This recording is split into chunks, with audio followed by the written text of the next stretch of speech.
उत्तरकाशी में टनल हादसे को कई दिन गुजर चुके हैं, लेकिन 12 नवंबर को हादसे वाले दिन से लेकर अब तक भीतर फंसे 41 लोग अपनी जिंदगी की खैर मना रहे हैं। हादसे के बाद से ही शुरू हुए राहत और बचाव कार्य को अब तक सिरे तक नहीं पहुंचाया जा सका है। उत्तरकाशी की पहाड़ियों को चीरकर बनाए जा रहे सिलक्यारा टनल का एक बड़ा हिस्सा धसक जाने से बाहर निकलने का रास्ता ब्लॉक हो गया था, जिसके कारण उसमें काम कर रहे 41 लोग अंदर ही फंस गए।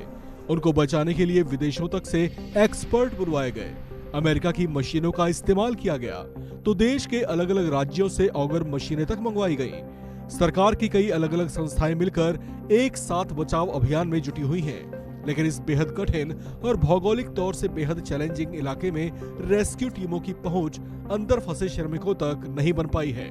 लेकिन ऐसे में सवाल भी उठने लगे हैं कि इतने बड़े प्रोजेक्ट में कामगारों की सुरक्षा को पुख्ता करने के लिए क्या कोई उचित प्रबंध नहीं किए गए थे। दरअसल सुरंग निर्माण की शुरुआत में ही आपातकाल में बचाव के मद्देनजर ह्यूम पाइप बिछाया जाता है। जहां तक टनल की खुदाई हो जाती है वहां तक इस पाइप को बढ़ाया जाता है। उत्तरकाशी की इस सुरंग का निर्माण लगभग पूरा हो गया था। यहाँ पर भी नियमानुसार पाइप बिछाई जानी थी, ताकि यदि कभी कोई ऐसा हादसा हो जाए तो इस पाइप से मजदूर बाहर आ सकें। लेकिन मौके पर मौजूद सूत्रों के मुताबिक यहाँ पर बिछे इस पाइप को कुछ समय पहले ही निकाल लिया गया था। हालांकि ऐसा करने के पीछे मंशा क्या थी, इस बात का पता लगाया जा रहा है। माना जा रहा है कि कंपनी को लगा होगा कि इस सुरंग का निर्माण लगभग पूरा हो चुका है। यही सोचकर कि अब आखिरी तराशी का काम हो रहा है तो इस पाइप को निकाल लिया गया होगा।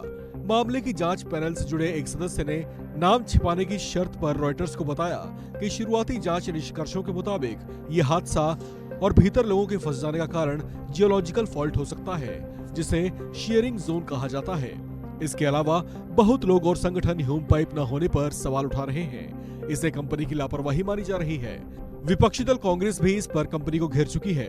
अभी ये और भी ज्यादा बड़ी चर्चा का विषय बन गया है कि आखिर क्यों इसे निकाल दिया गया, जबकि इस पाइप को तभी निकाला जाना चाहिए जब सुरंग आवाजाही के लिए बिल्कुल तैयार हो जाती है। पहाड़ का ये हिस्सा हमेशा से संवेदनशील रहा है। ऐसे में किसी भी अनहोनी की संभावना लगभग हर समय बनी रहती है। ऐसे में इतनी बड़ी चूक हुई कैसे, ये बड़ा सवाल है। चर्चा है कि इस रेस्क्यू ऑपरेशन के पूरा होने के बाद और जांच होने के बाद कुछ बड़ी कार्रवाइयां हो सकती हैं।